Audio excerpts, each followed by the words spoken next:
Welcome back. In this video we'll talk about aqueous humorous pathway, which is the pathway of the fluid inside the eyes. It gets secreted by the epithelium covering the cilia body, which are a group of circular muscles surrounding and suspending the lens. The epithelium covering the ciliary body secretes the fluid, not the ciliary body themselves.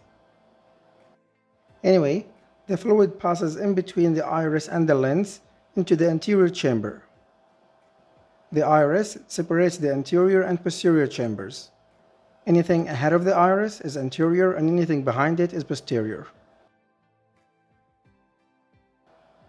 Once it reaches the anterior chamber, 90% of it gets filtered by the trabecular meshwork into the canal of Schlemm.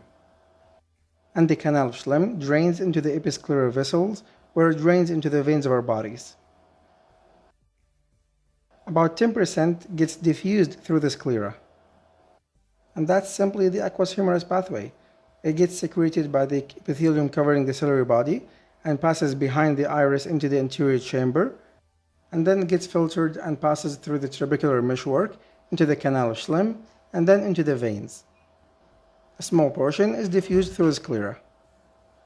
Now this pathway can be altered by some medications.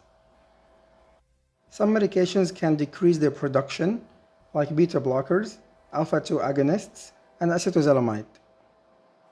These medications will decrease the synthesis of the aqueous humorous.